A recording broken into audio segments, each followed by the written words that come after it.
Charlottesville. This is Judah with the I Love Seville show. Hope you're all doing well this gray Friday afternoon. We'll be talking about the Fashion Square Mall today. I took some pictures. It's You walked there personally. I walked around the entire mall, or at least most of it. There's a section that's. I'm really impressed that you did this. Thank you. And Because you told viewers and listeners you would. yeah. The mall is looking in pretty sad shape. I would like to think that the mall can be saved. I think that I believe Home Depot is going to do some redesign work of the mall, not just of the area that they'll be developing for themselves.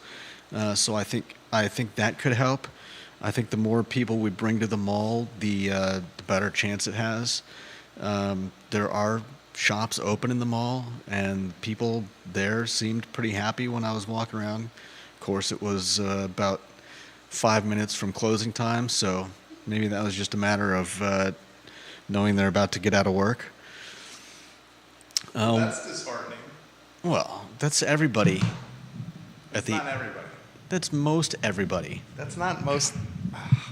You're saying most. All right, you're probably right on this. Most everybody that's working. Is waiting for the end of the day. I mean, there are people that like what they do, but that doesn't mean that they don't want to, they're not ready to go home at the end of a long day. You love what you do. Oh, yeah, of course. He's got pictures of Fashion Square Mall. The surveys are going out at Charlottesville High School with SROs and metal detectors. I thought this would be a slam dunk. You would think. My wife watched the meeting yesterday. First thing she mentioned to me when I got home, she watched it digitally, and she said a number of parents and teachers were speaking up against the metal detectors and the SROs returning to Charlottesville High School. I mean, I can understand that the metal. Can you though? I can understand the metal detectors are expensive, and 40G for the metal detector estimate. I mean, what I'd like to know is that for one metal detector, or is that to outfit an entire school with detectors? I would imagine that's to outfit the entire school. I can't imagine it's 40K for one metal detector. I don't know. You're probably right, but I can still kind of understand. Do you put them at every entrance? I think Peter Krebs, I think the Biscuit Run Greenway is a good idea for Seville. In fact, Judah wrote that headline, Peter Krebs. I think Judah also thinks the Biscuit Run Greenway is a good idea for Charlottesville as well. Yeah. But the idea with the headline is... we want to know what other people think. Right. We want to conjure commentary. And I agree, it's a great idea for Foxcroft and Mill Creek residents. In fact, I was talking with a Foxcroft resident about this last night. Literally, we'll talk about it on today's show. Judah, give him a little tease here so I can text the Foxcroft resident about this. What I like about it is connecting more of Charlottesville and Albemarle County to ease of transportation. Charlottesville is not very big, but that doesn't mean it doesn't present certain challenges in getting from one side to the other. You would think it would be a lot easier to travel the 10 square miles that comprises Seville, but it clearly is not. We'll rock and roll here. Peter, we need to get you back on the show, Peter. We need to get you, I love Peter Krebs from the Piedmont Environmental Council. We need to get you back on the show. We need to talk about the Biscuit Run Greenway. Viewers and listeners, we're ready to rock and roll on the Friday edition of the I Love Seville show with an array of local topics. We love to keep it local on the show. I'm a huge fan of Peter Krebs. And thank you, Peter, for always here for our commentary. We can rock and roll, Judah, when you're ready, my friend. Quiet on the set.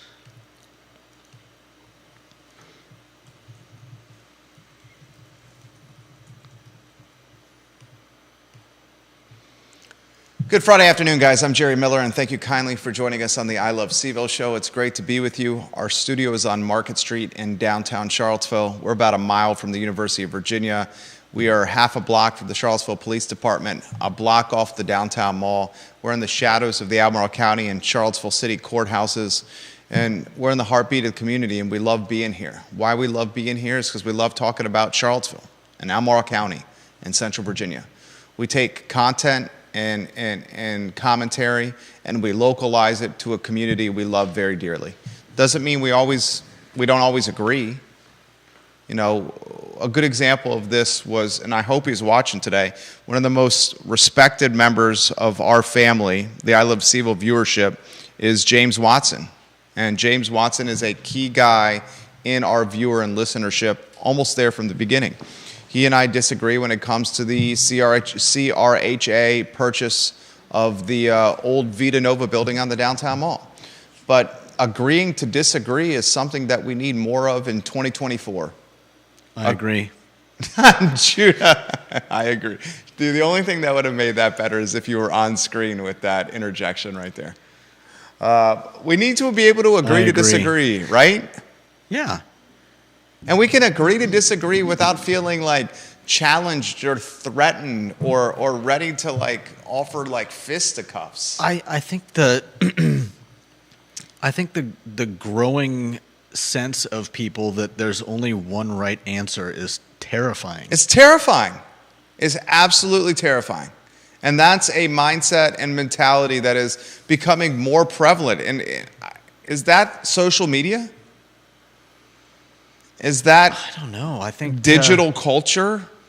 I mean, what's prompted that? Yeah, I think in part it's social media. I think oftentimes people end up in echo chambers that really limit their, I guess, intellectual outreach to other ideas and thoughts and solutions to things. And yeah, being able to agree to disagree while still discussing a topic, so that you can hear other points of view, should be mind expanding. It should be a good thing. I'm as baffled as you are that more people can no longer seem to just get into discussions. Judah Wickhauer has come correct today on the I Love CVille show. You got photos of Fashion Square Mall that you're going to put on screen. He promised the viewers and listeners that he was going to walk through Fashion Square Mall and take photos and report back what he has seen. I personally have not been in the mall in over a decade. When was the last time you'd been in the mall? Well, I think I'd mentioned before that I've been in Red Robin, so kind of mall adjacent. You don't actually have to go into the mall to go into the restaurant. But other than that, I probably hadn't been in probably close to a decade as well. Dylan's Rule watching the program. Albert Graves says metal detectors at $40,000 versus a kid's life. Metal detectors are priceless. And he also says in today's society, you're not allowed to agree to disagree with the norm or you get labeled something awful. Albert Graves always dropping dimes on the program. Get the man's photo on screen, Albert Graves. Love some Albert Graves on the program. Routinely makes the program better. This man needs to climb the ladder. Albert Graves, you've been doing yeoman's work lately on the I Love CVille show. Albert Graves and... You know what? I'm going to go ahead and make a call. Albert Graves is 10 in the power polls. ilovecville.com/viewer rankings. Interchange number 7 with number 10. Albert Graves has a new ranking. He is now 7 in the power polls. Number 7 slips to number 10. Give the show a like and a share anywhere you're watching. Logan Wells Claylow, hello. Bill McChesney, hello. You are right. Red Robin is gone. Peter Krebs, just an A-plus human, is watching from the Piedmont Environmental Council. We will talk about the Biscuit Run Greenway. Any kind of connector that is not associated with vehicles and automobiles and roads, that offers transportation and connectivity, and offers a way for folks to get around our beloved Charlottesville and Albemarle without damaging the environment is fine by me. Yeah. It's fine by me. We'll talk about that on today's program. SROs and metal detectors are on the tips of Charlottesville high school teachers and administrators and parents' tongues. They came up yesterday in a meeting. A survey is coming out. It's no secret that Charlottesville High School has had a number of concerning trends, storylines, and incidences. An adult being let through the side door, what was last year reported roving bands of children or teenagers walking throughout the school unsupervised, looking to create brawls and fights. Some are saying get the SROs back in school and the metal detectors back in school, including those in positions of authority. We'll unpack that on today's program. I also want to talk on today's show the Harvard study that 50% of United States of America tenants spend too much on rent. The number that folks should be spending on rent so they are not considered rent burden is 30% of take-home pay. 30% of take-home pay. I find that number unrealistic. Half of renters in the United States, according to this study by Harvard University, spent more than 30% of their income in 2022 on rent and utilities, according to the new America's Rental Housing report by the Joint Center for Housing Studies of Harvard University. The report considers those who spend 30% or more of their income on housing rent burden or cost burden. The share of cost burden tenants, according to this study, increased by 3.2% from 2019 to 2022.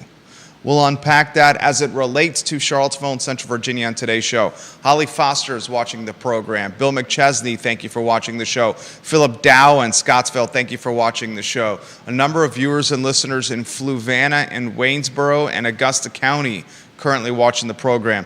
Today's program, we will also discuss this topic.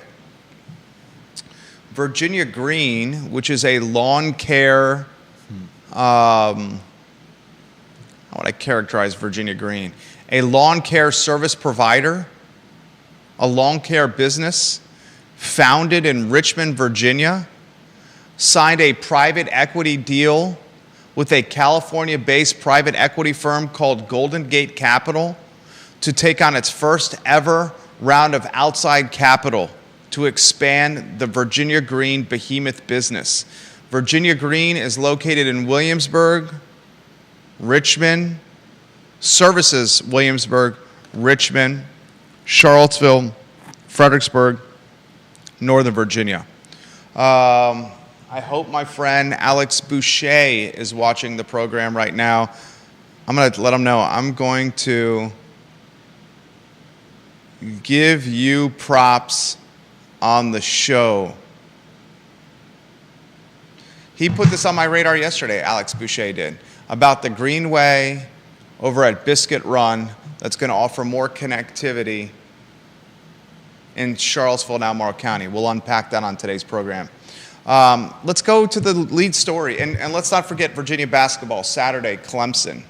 Must-win game for the Wahoos as they try to earn a spot in the big dance in March. SROs, put the lower third on screen. Should Charlottesville High School add SROs and metal detectors again?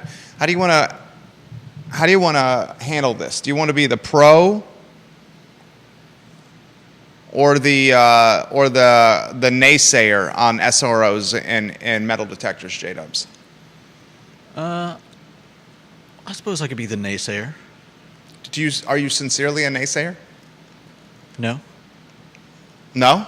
No. All right, you be the naysayer then. Set the stage. I'll be quiet. Why? I'll ask you the question then. Why should Charlottesville High School not return or not welcome back school resource officers, a fancy word for police? And why should Charlottesville High School not spend $40,000 for metal detectors at sporting events and at key entrance points to the only high school in the city of Charlottesville? Well, Charlottesville shouldn't bring back student resource officers because we don't want our kids to go to school under the assumption that they are being that they're basically being watched over by cops. And we also don't want the first reaction to students acting up to be someone with the authority of a cop who can, who can do whatever maybe not do whatever they want, but Cops not doing whatever they want. I think the I gotta problem stop a lot of people have. I'm going to pick that apart, though. I think the problem that a lot of people have is that they don't want violence to be the reaction. And there's been a lot of talk of, I don't know the exact terminology, but I think it's restorative punishments, restorative justice.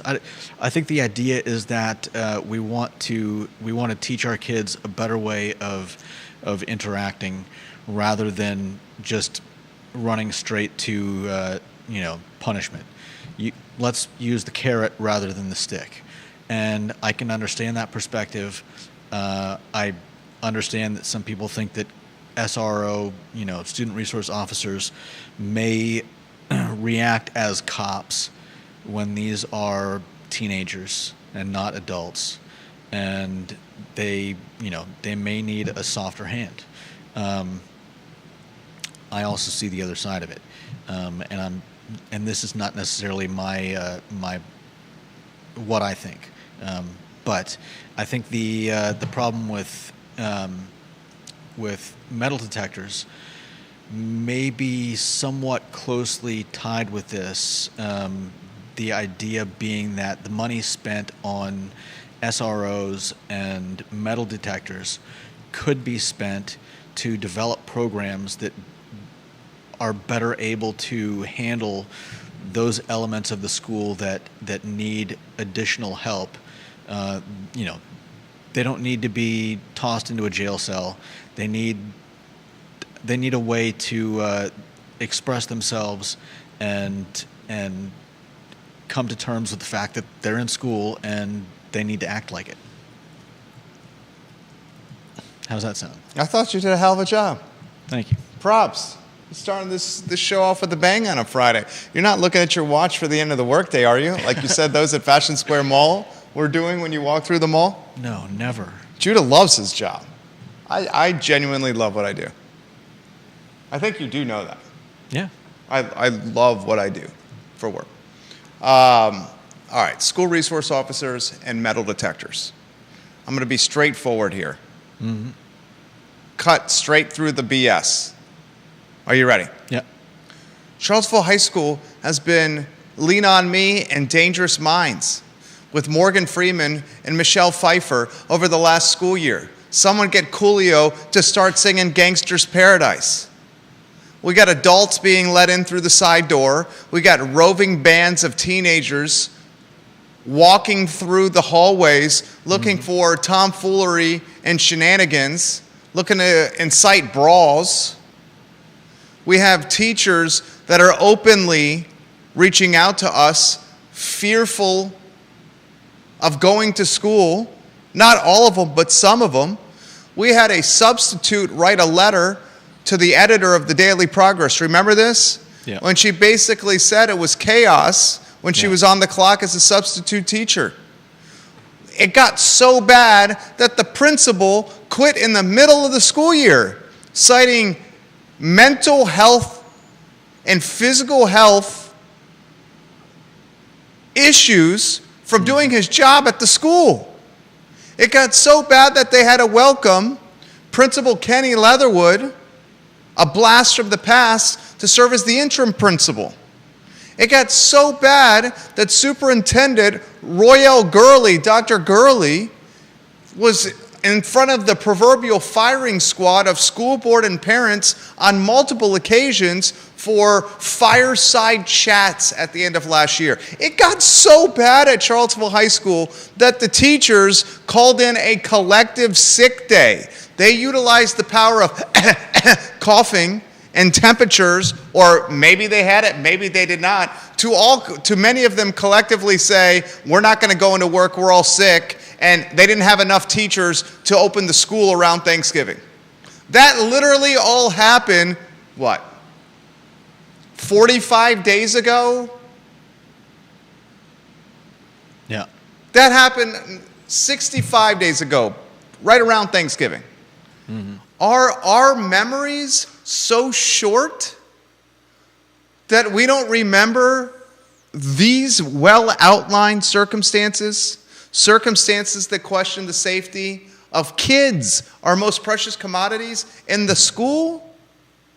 What is the only time, what is the main time that our sons and daughters are away from mommies and mommies and daddies and daddies and mommies and daddies?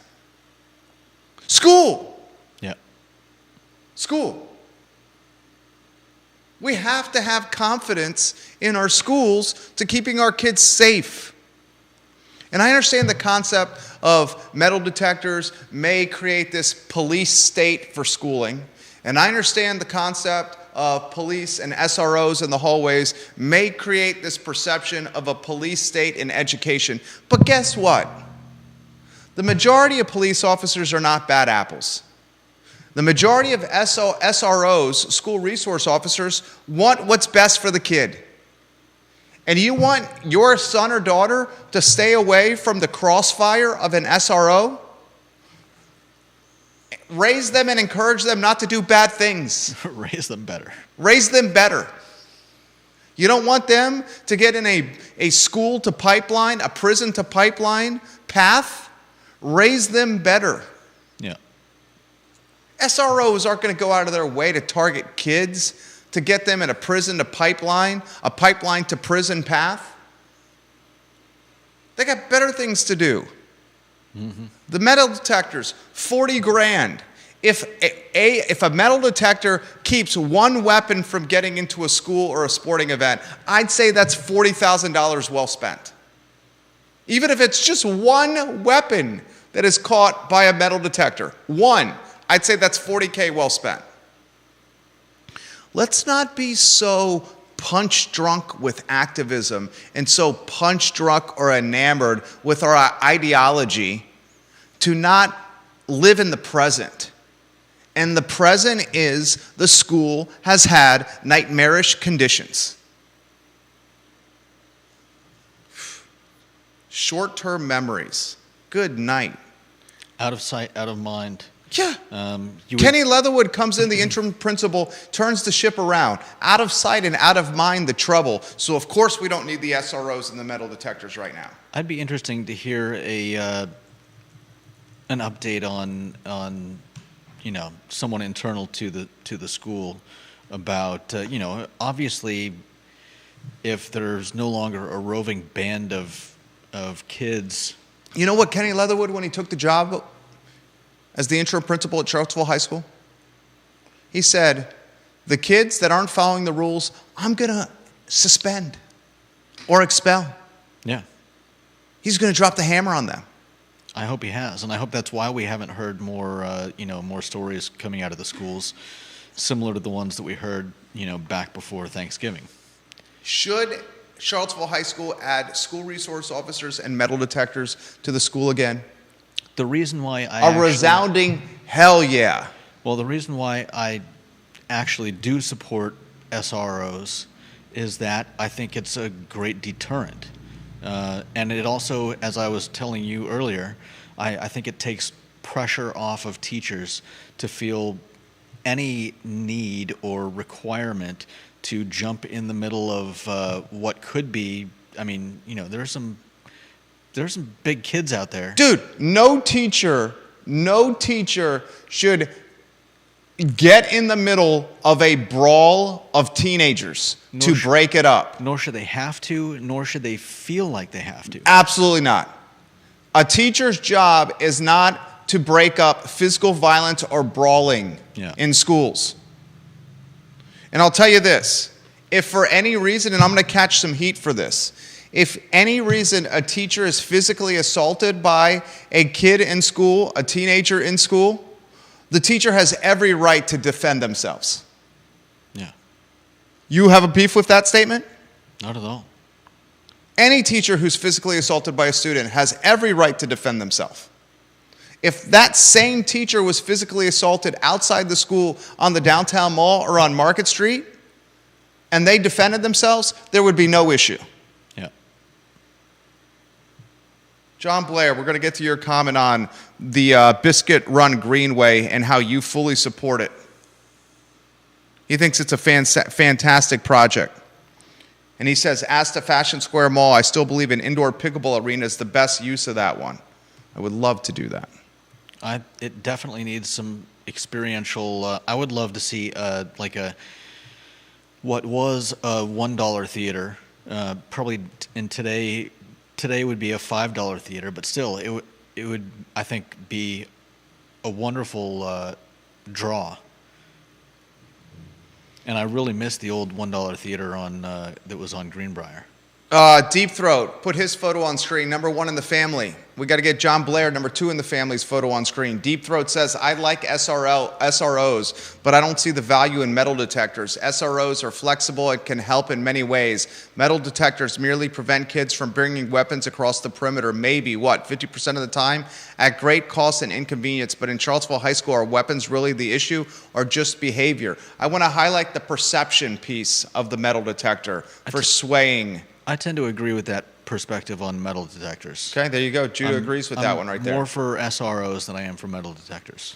Warrior AG, should we not want our children to feel safe in school? Should we not want our children to go to school daily? Charlottesville High School has failed on many levels, and playing with the kid gloves has not worked. So now the gloves have to come off and changes need to be made. Sometimes the best deterrent is tough love, and sometimes the best love is tough. Well said, dude. I agree. I say bring in some SROs. Use the money that you possibly would have spent on the metal detectors on developing those programs that that will in the future necessitate the need for the SROs. But until the school is ready for that time, keep them in place or bring them in so that the students that want to learn can feel safe, so that the teachers can feel safe, and so that neither feels the need to jump in front of a punch when there's somebody whose job is literally to do just that. Lisa Costello, I'll get to your comments in a matter of moments. Albert Graves says this to John Blair. John Blair commenting on LinkedIn, Albert Graves on Twitter. I'm still dreaming about the indoor pickleball courts and the club inside the old Sears building at Fashion Square Mall. I think we should get to the photos of Fashion Square Mall. And viewers and listeners, if you want to offer some commentary on Charlottesville High School, please do. Lisa Costello on Cherry Avenue. Costello, let's get her photo on screen. Lisa's a key member of the family. She is 24 in the polls. Lisa Costello says this. Thank you for watching, Lisa, on Cherry Avenue. Where did your comment go? Anyone still sending their child to Charlottesville High School? I'm not going to read that comment, Lisa. I won't read that one. She does said, if my home had this kind of violence going on, Child Protective Services would have taken my son away a long time ago. She also says these police officers are not going to keep running every time they need them, but treat the SROs like crap otherwise, kick them out of the schools, and then expect them to come running back every time we snap their fingers. No wonder we cannot find police officers willing to serve our community. You cannot slam the door in someone's face and expect them to come running whenever you decide the situation is too dangerous and now you need them. Remember, the SROs were stigmatized and they were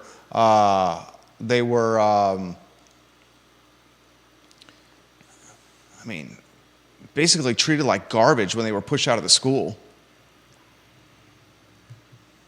And now many want them back. Philip Dow says, I agree with you, Jerry. Money well spent on those metal detectors. Let's get Fashion Square Mall. Change the lower third to the mall.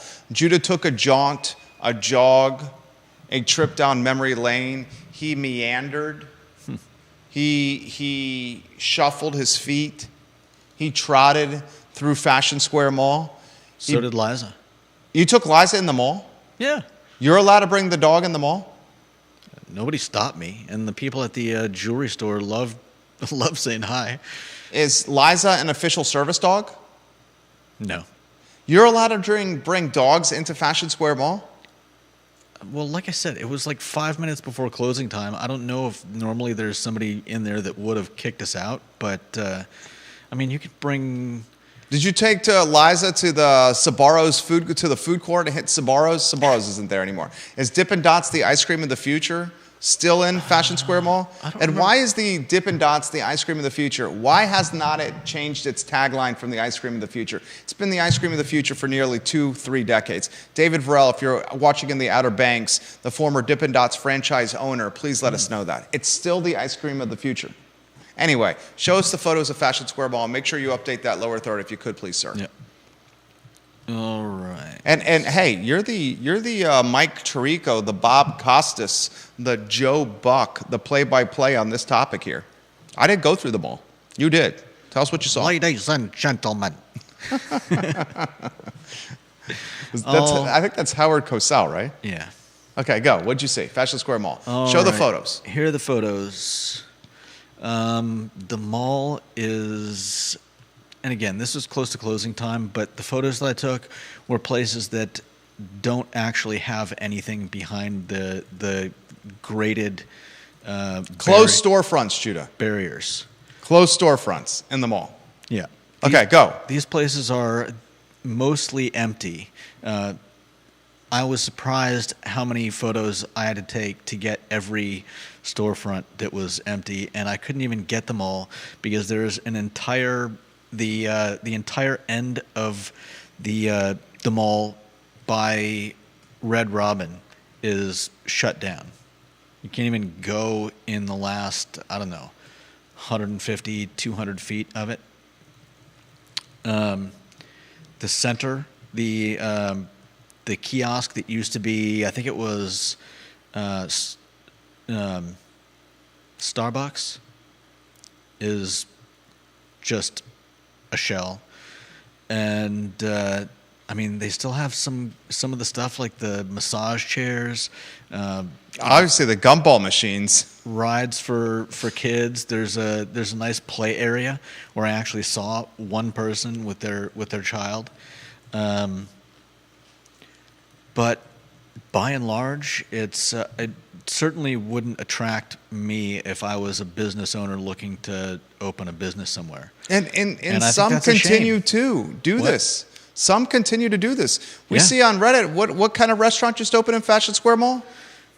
Wasn't it traditional African cuisine? Yeah, Tolio, I think was the name. Just opened in Fashion Square Mall. Yeah, So they are either getting and there was another new one. amazing rent. It's got to be an amazing rent Yeah. that's being offered. There was- Cheap rent. There was another new one in the spot where Sparrow used to be, I think. I'm trying to remember the name. It was a guy's name, I think. But if you open a restaurant and no one patronizes the mall, why are you opening it? How do you sustain your restaurant? I mean, is it? Are they only getting intermittent traffic and then people that actually work in the mall? I don't know. I honestly don't know. But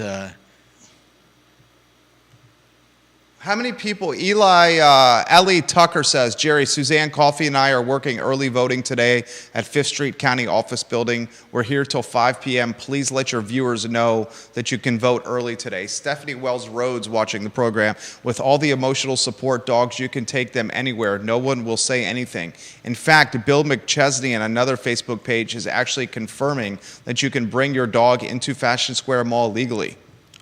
There's no dog restriction. I was pretty sure you could. Usually restrictions are for restaurants. I also I brought. hope you can't bring the dog into the restaurant. Well, no, but that's my point. Is usually you can't bring animals into restaurants, but Usually, I bring Liza into Best Buy. well, Best Buy's not a restaurant. I know. Neither is the Fashion Square Mall. Touche, mon cher. How many people were in Fashion Square Mall? Which part? The butchering of the language? Or the wrong Yeah. words utilized? Monschwer. How many people were in Fashion Square Mall when you walked through it? Oh, besides people working there, I'd say I saw 10. But It was like a. It doesn't matter. It was It doesn't five- matter it if was it's 5 minutes before close. There's 10. You saw 10 people in the mall.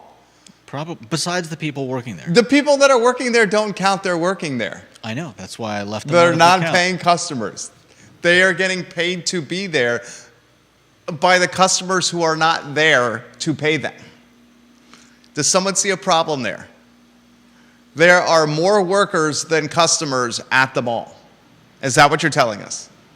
That's not unusual at the end of the day. That is, yes, that is unusual at the end of the day. That is unusual. Okay. For a mall. For a mall, that is unusual. But we can both agree that this mall in particular has been in decline for some time, and I don't think a whole lot has been done to curb that No, attitude. 100%. So I'm not surprised, but I do think that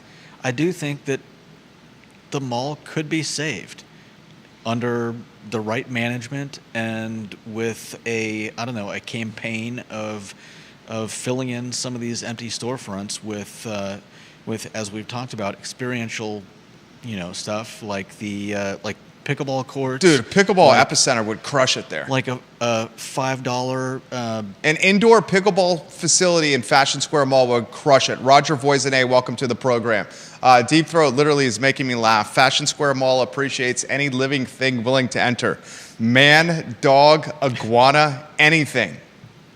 Anything at all. Alex Boucher, I'm going to get to your comments on the Biscuit Run Greenway in a matter of moments. Oh, man. The old heads in Mill Creek are having a difficult time being convinced for the Biscuit Run Greenway. I'm going to let them know I will mention this live on air. Philip Dow, my elderly parents use the mall to walk and get exercise, especially during the winter. A lot of walkers in the mall. Yeah. Stephanie Wells Rhodes, my Right. daughter-in-law and I went to Springfield last weekend, and it was sad how their mall was thriving and full of people. All I could think of was Fashion Square Mall. Kelly Jackson is watching the program. Let's get Stephanie Wells Rhodes' photo on screen. Key member of the family. Stephanie Wells Rhodes is number 18 in the power polls, and her star is climbing. Kelly Jackson is watching the program, and she's number 8 in the family. Let's get her photo on screen. Kelly says they should turn the mall into a cool place for teens to hang out. Laser tag, arcade, and other cool things. Kelly Jackson, you asked for a business idea for the community, that would crush it. You launching a teen and kid epicenter for fun with go-karts and bumper cars and laser tag, arcades, one of those jump houses Yeah. would be fantastic. The games that you can play that are not just arcades, like skee ball, would be fantastic. A batting cage, if you may. Maybe you include some kind of daycare offering, although that opens another can of legal liability. Yeah. It's sad. It's absolutely sad what's happening with the mall. I have not been there in a decade. And at closing, you went yesterday? Yeah. There were, Judah counted 10 customers in the mall. I mean, madre. A lot of people want us to go to the Biscuit One and Greenway story. Should we get to it? All right. Put the lower third on screen if you can. Can you also set the stage? You've had a good week on the show. Thank you. Do you want to set the stage for Biscuit Run? So there was a meeting recently, a community meeting. Yesterday. About the Biscuit Run Greenway, and there is some pushback by, I guess you would call them NIMBYs. I mean, this isn't exactly like building houses. I think there's some people don't like the idea that it's coming close to a couple of developments or housing areas. But from what I've read, it doesn't sound like it's not like people are going to be jogging past your rear window, like 5 feet from the back of your house or anything. Hold on, let me get this. Here we go.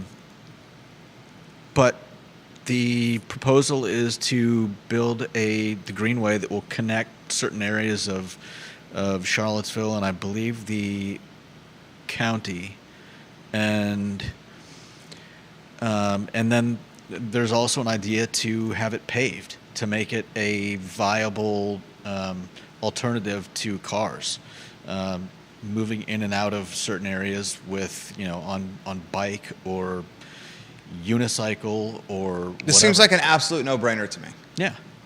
An absolute no-brainer. In fact, Peter Krebs of the Piedmont Environmental Council, watching the program, he gave us his top 10 reasons why the Biscuit Run Greenway is a great idea. Nice. Number 1, these are 10 reasons why it's good for neighborhood residents, the Biscuit Run Greenway. Number 1, Albemarle County takes on all the liability. Number 2, Albemarle County takes on all the maintenance. Number 3, Albemarle County funds upgraded trail that is accessible for people of all ages and all abilities. Number 4, wayfinding and design elements that prevent people from straying from the trail itself. Number 5, make it easier and more reasonable for park visitors to park at Fifth Street Station. Number 6, it's going to be regularly patrolled by the Albemarle County Police Department, which they are forbidden to do now regardless of usage. Wow. Number 7, easier access for emergency rescue and getting the zone onto EMS responsive maps. Number 8, invasive species control. Number 9, no parking signs and enforcement around the trail. Number 10, one-time opportunity to extract concessions from the county, such as fences or upgrades to field at Mill Creek Drive. And a bonus reason, creating a resource that all the community loves and feels ownership of will be the last nail in the coffin of the South County Connector. I like it. Look, I'll give you some clear-cut analysis of why the Biscuit Run Greenway is a good idea. It gets people out of cars, which is good for the environment. It gets people exercising and walking and running and jogging, which is good for humankind and humanity and mankind. It gets people off of screens and outside. It's something you can do with your wife, your husband, your kids, your friends. Charlottesville's an outdoor activist community. And ladies and gentlemen, for the people that are hating on this, and it sounds like the OG around Mill Creek is hating on this, because they're going to feel what? That they're being invaded upon? Apparently. Probably that. Mill Creek and Foxcroft HOAs apparently are the ones to convince. Here's the reality for Mill Creek and Foxcroft. It's going to be good for the property values of your houses. If there's a legitimate walking, hiking, enjoyment trail adjacent to your neighborhood that connects with other trails in Albemarle County, that's a positive for your property values. It's a positive. People want this who buy homes. It's a no-brainer. You'd think. An absolute no-brainer. The common denominator is a resistance to change. Yeah. Any most kind likely. of change terrifies people. Anything that's out of the box or different scares people, and their first response is no, no, no, no, no, no, no, no, no, no. Take the metal detectors. Take bringing school resource officers back. It's change. Mm-hmm. Oh, I think it's a no-brainer. Judah, you think it's a no-brainer? Yeah. I think increasing the connectivity of different areas of Charlottesville and Albemarle is 100% a plus. There you go. Carly Wagner, her photo on screen. She is number 3 in the polls. then they shouldn't have bought there. It's owned by the state and was going to be a state park since 2009. She's talking about the haters. Research the property around yours if you care what happens to that property before you buy. Now it will be a county park. Would these NIMBYs rather another huge development? A developer owned the land previously and sold it to the state. I would take a park in my backyard over really any other use. Well said, Carly Wagner. That's why you're 3 in the family. Yeah. I'll add some color to those comments. The state offered a massive tax relief and out and exit for the developer who was trying to bring housing to Biscuit Run at the time of 2008, 2009, 2010 crash. In fact, why don't I do this? And I'll read it verbatim from Sevillepedia. You guys can do the same thing here if you want a little history. Sean Tubbs, I think, has done a really good job about this. Biscuit Run Park, and then go to the Sevillepedia link. I'll give you a little background. Biscuit Run Park is a planned 1,200-acre park in Albemarle County on land that had been part of the designated growth areas. When Commonwealth of Virginia purchased the property in 2009, the intent was to create a state park to be operated by the Department of Conservation and Recreation, but Albemarle County will now program the park. The county is currently working on Phase 1A of the park's opening. The land for the park was once intended for the large Biscuit Run development, as well as a 400-acre county park, but it was purchased from the developer, Forest Lodge LLC, by the Commonwealth for $21,480,000.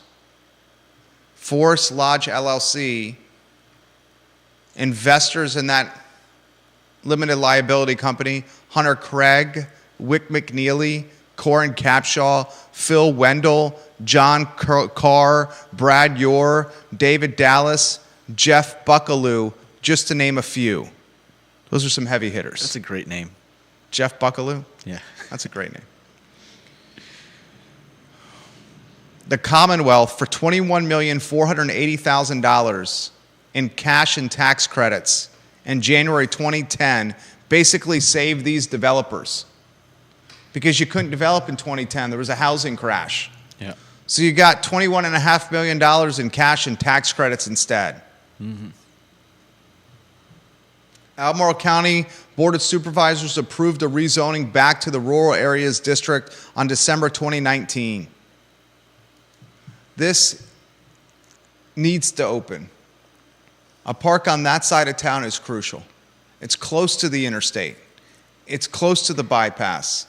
It's close to many surrounding counties. It's close to the Rivanna Trail. This is a no-brainer.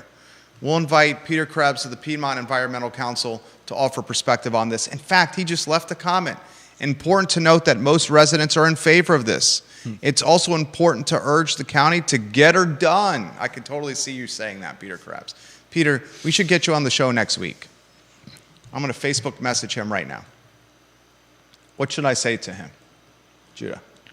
I love Peter Krebs. Come back. He always asks us about the sandwiches next door at the market. Does he? I think he's a huge fan of sandwiches, Peter Krebs. Are you unavailable? Oh, here he is. Hey, Peter! Exclamation point. Want to join us on the show early next week?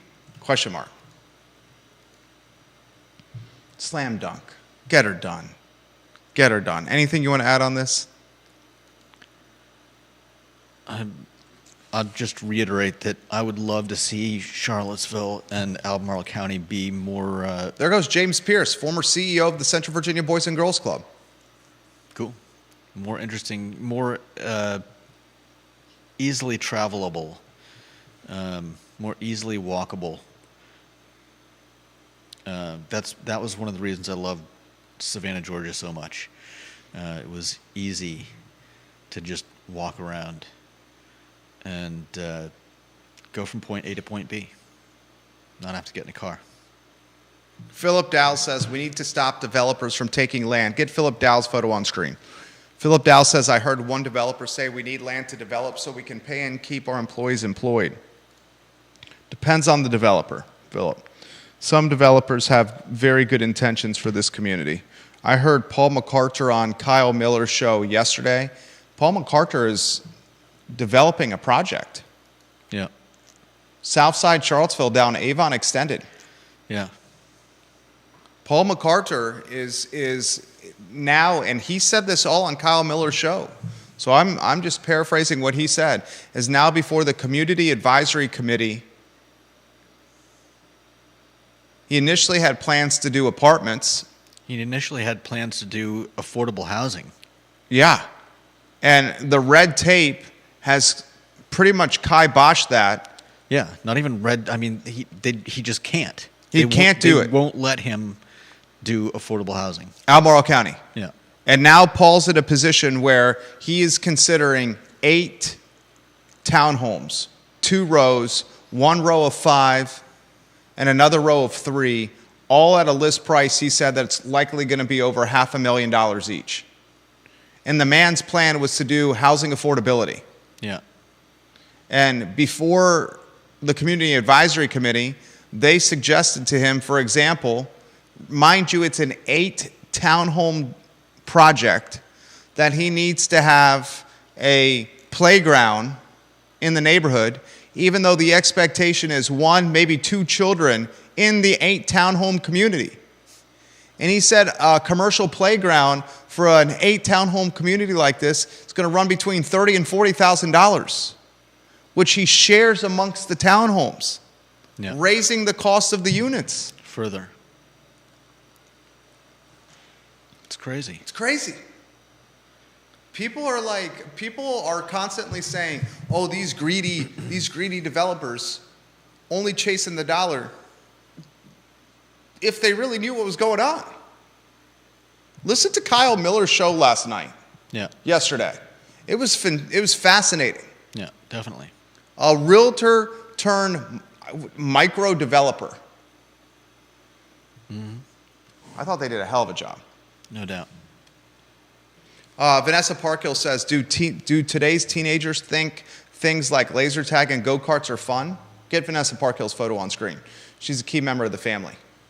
I guess those activities offer Instagram-worthy fun, but do they actually like it? Man, if today's teens don't like ripping around in go-karts and bumper cars, that's a sad state for America. That's a sad state of affairs for America. No doubt. What's more fun than getting in a go-kart and like racing your buddies? Or getting in a bumper car and when Judah Wickhauer is not looking, I ram him from behind with the bumper car.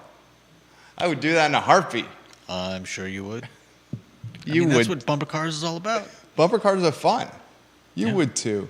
I haven't been in a bumper car in probably 30 years. Neil Williamson watching the program. Let's get Neil Williamson's photo on screen. What's his ranking?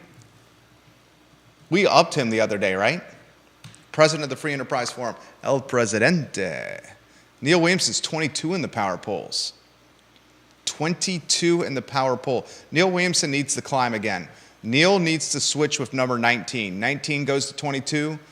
Neil goes to 19. Neil's now in the top 20. Could you get Neil's photo on screen? Yep. Neil Williamson says this, for what it's worth, Biscuit Run proffers were too high to build. We're going to get Peter Krebs on the program. Neil Williamson. We should get you on the program, Neil Williamson. Love Neil Williamson. Do you want to talk the rent burden? Carly Wagner, Neil is not taking your spot. You're 3 in the family right now, and you offer fantastic commentary. No, ma'am. No, ma'am. Carly Wagner says this, if they do anything except implement the park, then it reiterates how incestuous the Board of Supervisors are with the local developers. Use public money to buy land for a park. The public better receive the park. Otherwise, that's nothing but a publicly funded developer savings plan. Well said, Carla. You guys should legitimately Civilpedia Biscuit Run Park and read the history of this park. Let's talk about the rent burden topic. Deep Throat's going to push back on the rent burden topic here. I'll set the stage on rent burden. Then you offer some commentary. I'll get to Deep Throat. Then I'll get Is to. this number 3? Yeah, the only headline that says rent burden. There's no burden there. 50% of U.S. tenants spend too much on rent. Yeah. There's no other headline that says rent I was just for the making lower sure. third.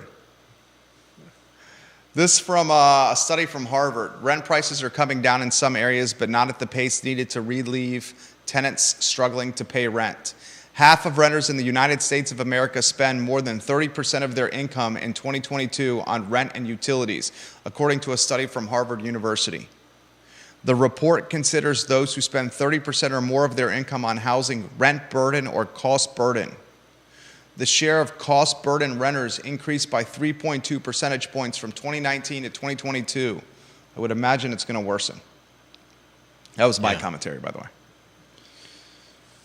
Renter households with annual incomes below $30,000 had a record low median residual income of $310 a month in 2022, the Harvard study found.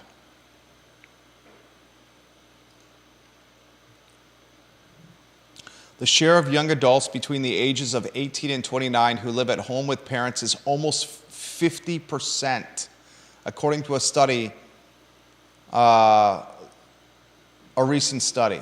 Did you hear that? The share of young adults between the ages of 18 and 29 who live at home with their parents is close to 50%. I'm not surprised.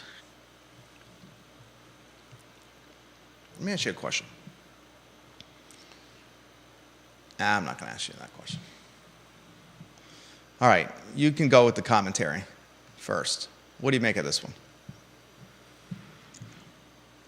I mean, I'm not even surprised by any of it. We've long known that rent prices have been going up and going up and going up, and we've talked about before the fact that everybody is following everybody else's moves, and it's easy to say, "Oh, well, I'm just." As a landlord, it's easy to say, "Oh, I'm just following the trend. This is what my place is worth," and the sad reality is that this isn't the only area where I think people. We all know this isn't the only area where people are hurting. We've got inflation that while they're dying to death by 1,000 cuts, is what you're saying. Yeah, exactly. Everything is more expensive. Gas, groceries, cocktails, beers. Yeah. Rent, utilities, cell phones. Fruits and vegetables. Fruits and vegetables. My wife said this morning that I don't eat enough fruits and vegetables, nor do I drink enough water. I definitely don't drink enough water. Deep Throat says this. You ready for this from Deep Throat? I think so. By the way, this 50% of Virginia renter households are cost burden is a perfect example of misleading clickbait. This dumb HUD rule of thumb of 30% rent to income as a definition of stress is a source of mischief. He says 30% has actually been near the median for the last 2 decades. So 50% of households being rent stressed is just normal, not a change. So what's the phrase about stats and numbers? It's easy to skew them in favor of whatever you want to propose. He says, again, another bad stat to say renters under 30K and compare with results across years when there is inflation. You need to adjust the threshold for that to be meaningful. He calls it statistical illiteracy. And he says, so in 2010, 49% stress, 2016, 46% stress, 2022, 48% stress, using American Community Survey and counting by household, not by individual person.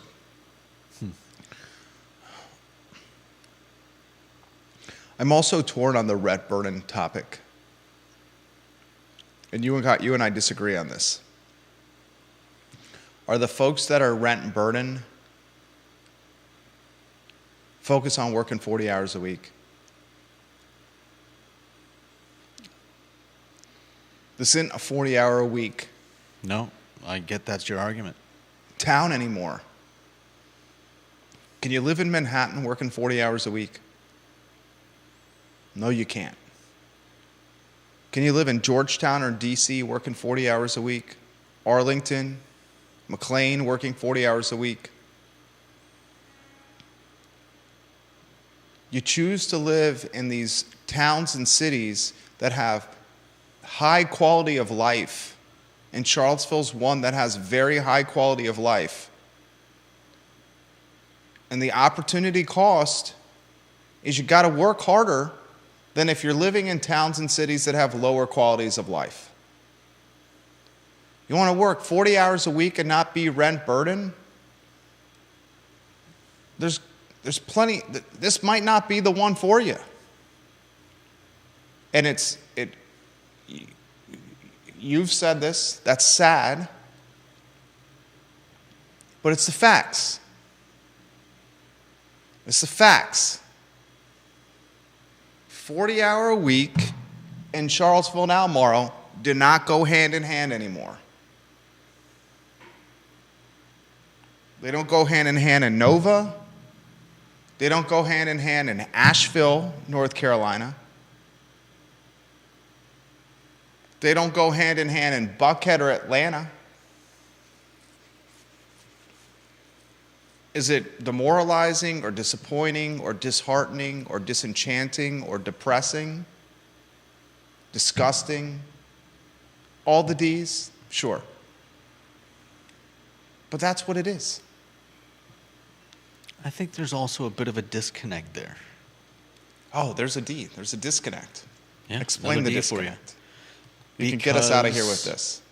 Because where does your service class live? You're essentially saying that The service class can still live in Charlottesville. they just have to work twice as much. What I work my more than prob- 40 hours a week. Yeah, I know, but You work, what, 44? well, yeah, something like that. 44, 45, something like that? And I've encouraged, you're in a very unique position. You are a bachelor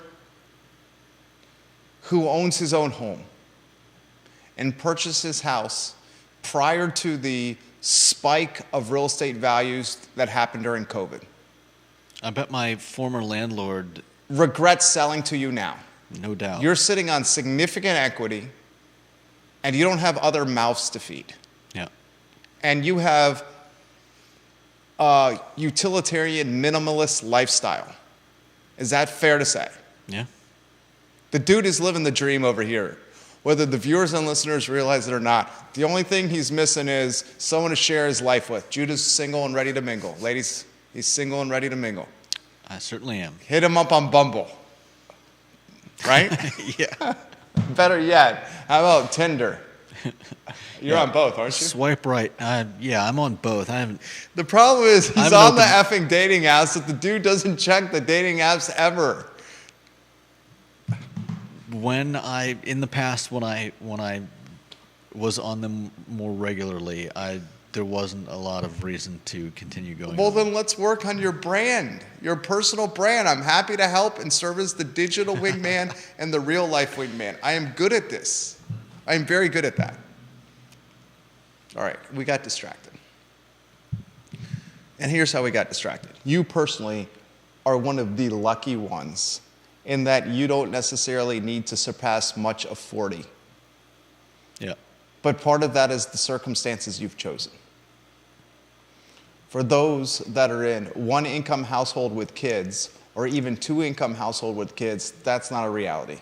Right. And if we want to live in areas that are getting global and national recognition, wine enthusiasts called it the wine region of the year globally. Yeah.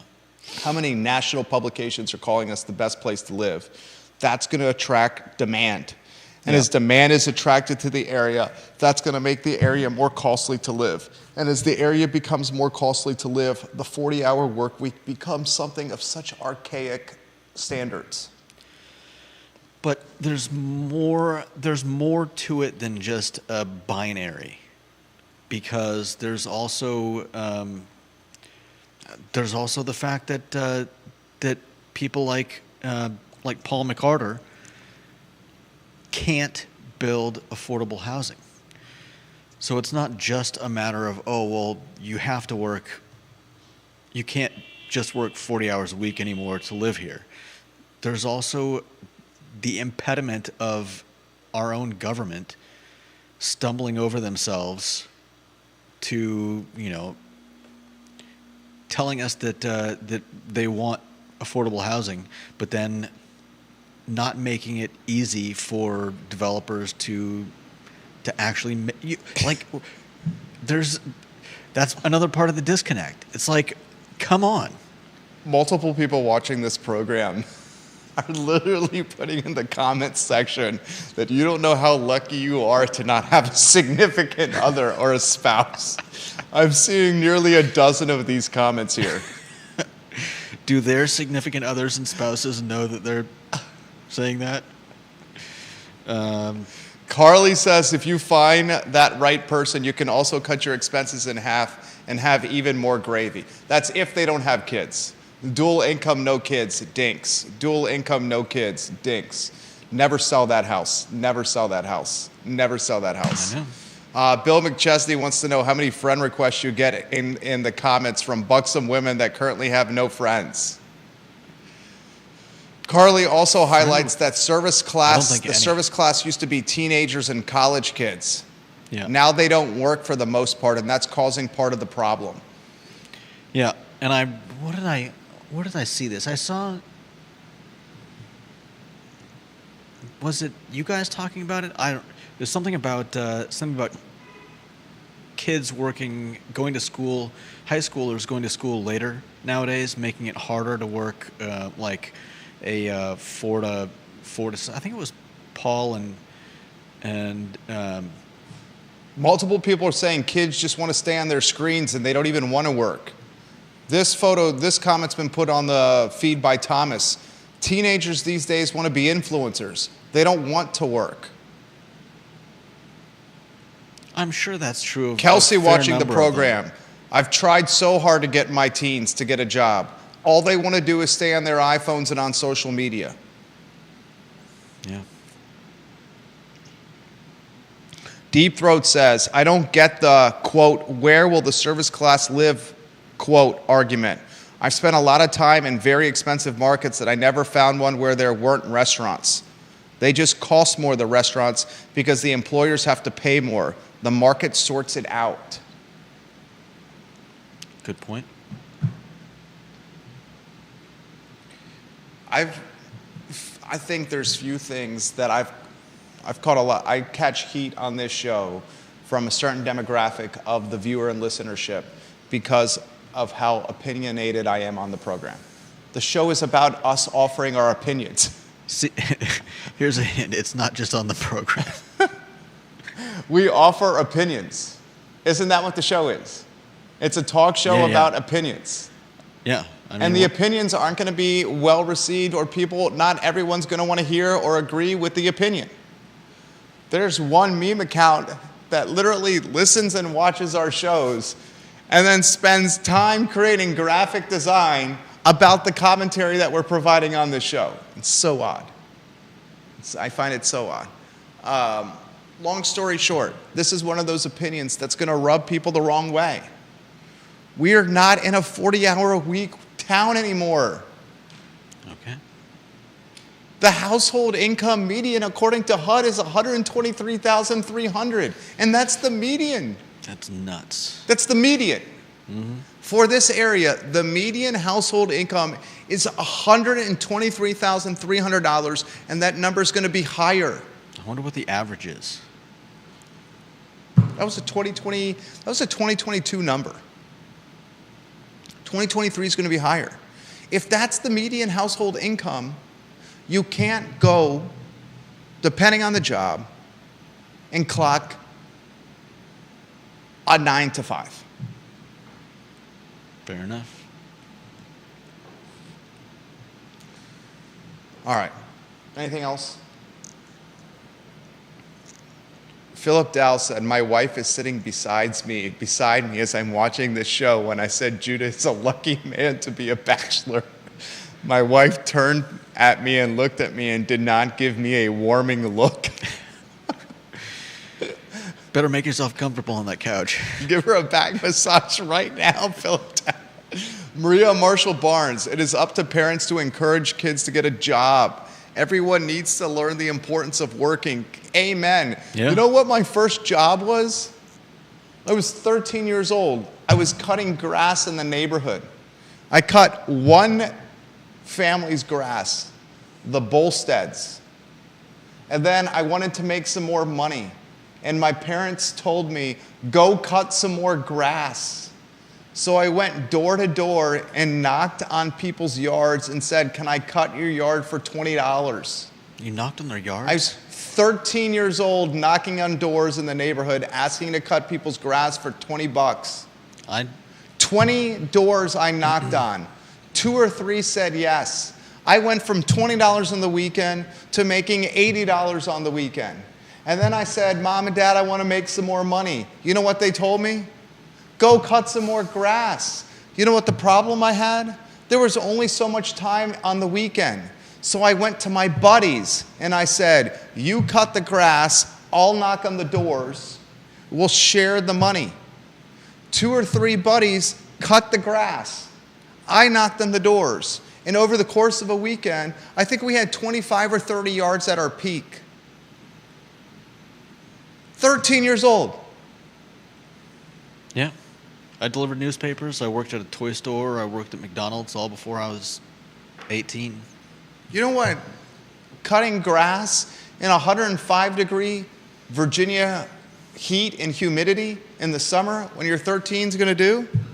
It's going to teach you work ethic.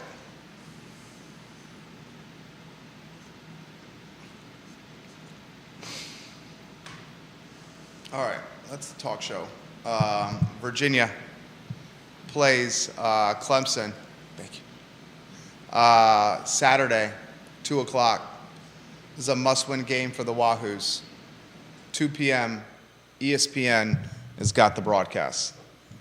Can't believe I'm saying this because they're on a 5-game winning streak, and they've won 22 straight games at home, although Saturday's contest is in Death Valley.